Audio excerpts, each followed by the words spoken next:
Ah, different now, isn't it? Yeah. Can't high-five a bus just because you're Father Christmas. Well, maybe you can. I don't know. I've never been Father Christmas. Keep waiting to get called up. I have a beard.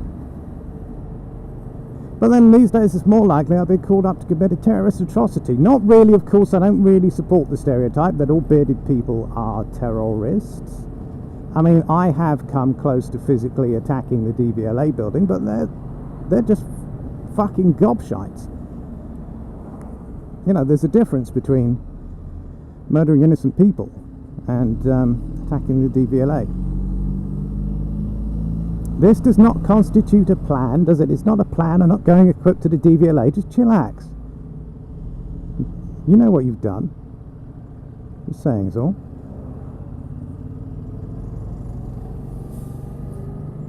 No.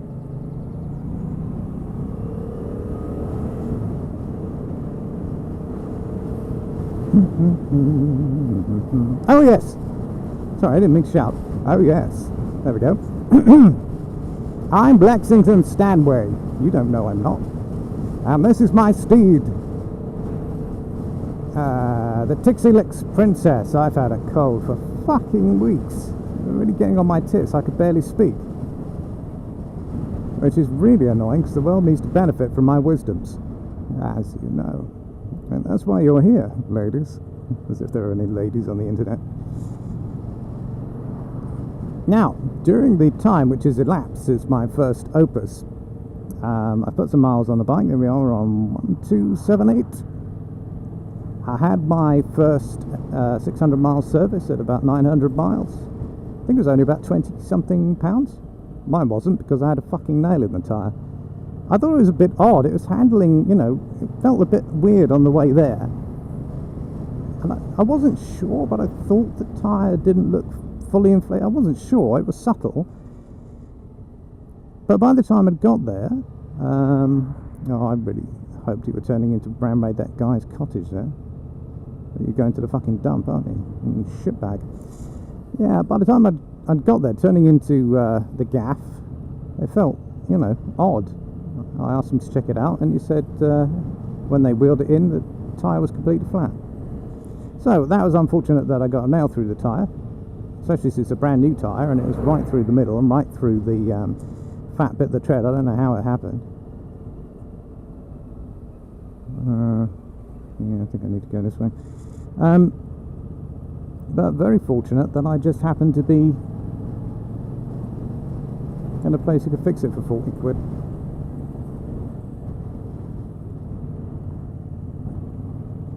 Horses! Are you sure? Because it looks like a big fucking truck to me. Maybe we should go around it. What do you think? Oh, this thing's stiff. One of the millions of new things I've got is a new helmet. I made a really random fucking choice in the bike shop. I've been comparing shit online for about 8 fucking weeks. And I was thinking that for the first time ever I'd get a modular helmet. Because in my last helmet, Kevlar polymer, you know, gold sticker, race rated shell.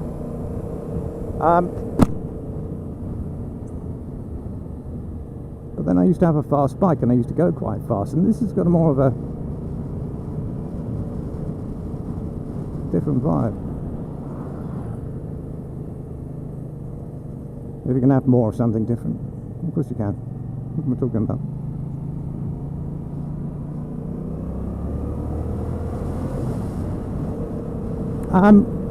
So I'm looking at the K-Bergs. They get 4 out of 5 sharp stars, and according to the sharp test, they actually the chin bar stays closed most of the time. Now I was thinking that if the chin bar didn't stay closed all of the time, you wouldn't get a good rating. But of course, you are allowed to wear an open face helmet.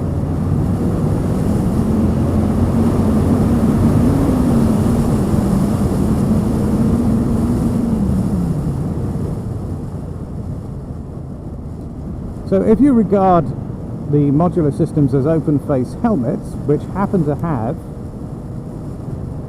a wind resistant, fly resistant chin bar as well, then of course you can get good ratings for them. And I think that's the way you have to think about them. I don't think you can expect the kind of crash performance that you get from a full face helmet. Nonetheless, I was quite impressed with K-Berg's,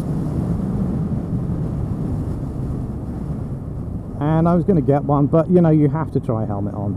Yeah, they have standard sizes, and I've got a small head. I'm a 56 or a 57 or a 58, because the standard sizes don't really help. You still need to try it on. Wasn't really anywhere local that had one.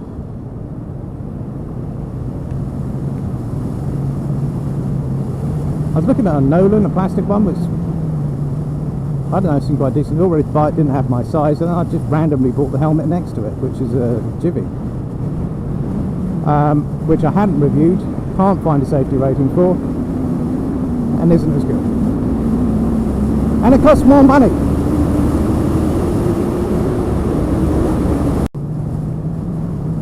I don't have my earplugs in. I spent so long cocking around putting the microphone in the helmet, and I wasn't prepared to take it off and fucking put the plugs in. So I can't actually hear the motor at all. And also I have to say, this helmet is really windy. I get so much wind noise compared to my other lid. The sort of droning noise is just the camera mount. I need to do something with that. I didn't do that before, but the rushing wind noise, which sounds windy, which is not bad. I mean, with earplugs, it's, you know, there's nothing much really. That is a feature of the helmet. It is quite loud. I mean, I've never used a modular helmet before. Maybe they all have this because of the big gap for the chin bar. I don't know. Right, so I definitely want to go this way. I think all I have to do is follow the fucking road. I don't know how I always manage to get lost. Cut the corner. Like I'm not turning right, isn't it? Not a real butcher. That freaked me the fuck out.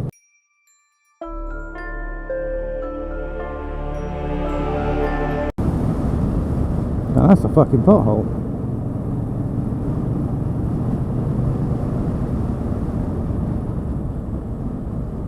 Look at this shit.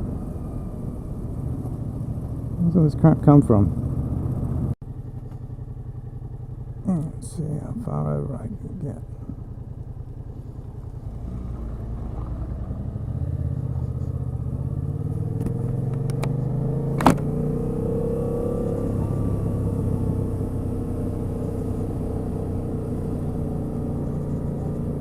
I don't like where this is going. Oh, I like where that came out.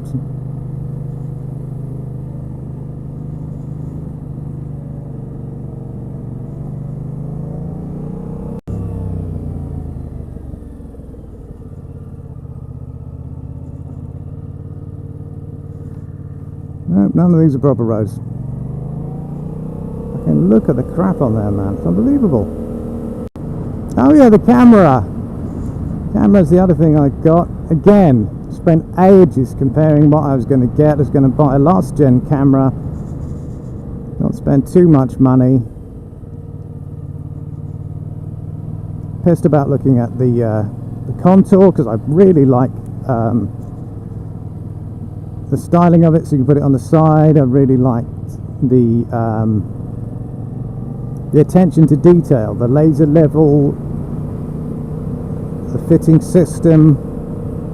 Didn't like the fact that it just can't do low light. It's absolutely fucking shit in low light. And I was thinking that maybe I could just post-process it and turn the gain up. I did some experiments using Techmoan's footage from that camera, night footage, and I couldn't get anything out of it. Then I looked at Drift HD, not the Ghost, which is currently the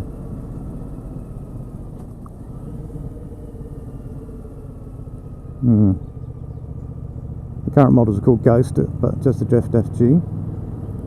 Die. But it just seemed really fucking big. It's got the rotatable barrel, I like that. And it comes with more shit, frankly. For the same kind of price, same ballpark, it comes with a lot more shit. Get remote control, and it's got a screen on it. So while it doesn't have a laser level, you can actually look at the screen and just see what the fuck is going on.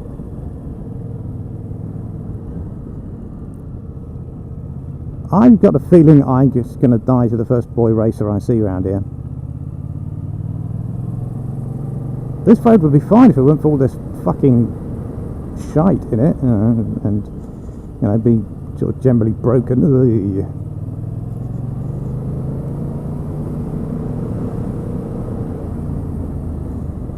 Obviously not moving out to look round the bends. Moving out an inch. The trouble with throwing in the hedge to avoid a collision, a collision? A curmudgeonly collision. Or collision. The trouble with doing that, of course, is the other fucker's just going to drive away without a scratch. And if you don't have a camera to record it, all anybody knows is he put in the head for no reason. Gravel and shit, fuck me. Now what? Gravel and horse shit. This is why people don't ride in the country, man. Well, motorcycles anyway.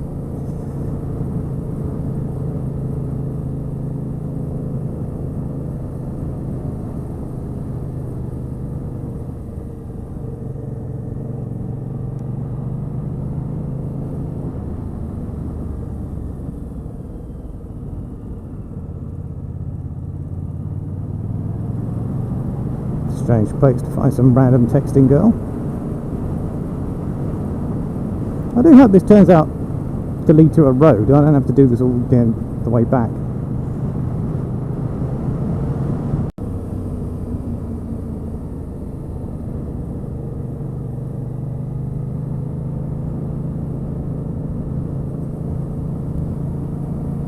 Nice plunge.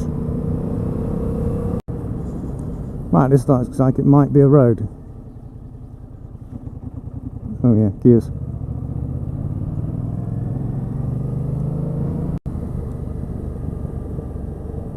That was a bit wider. Damper, muddier. Zero punting visibility.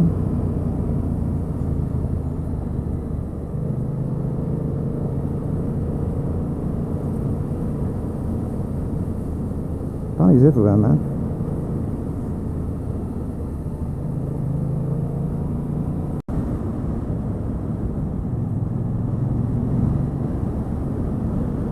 Well, that was slightly annoying. Not really though, it was quite good.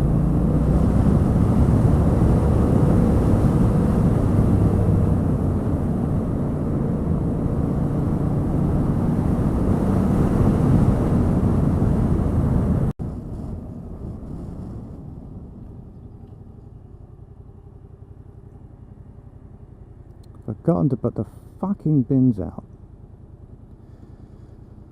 Oh, right.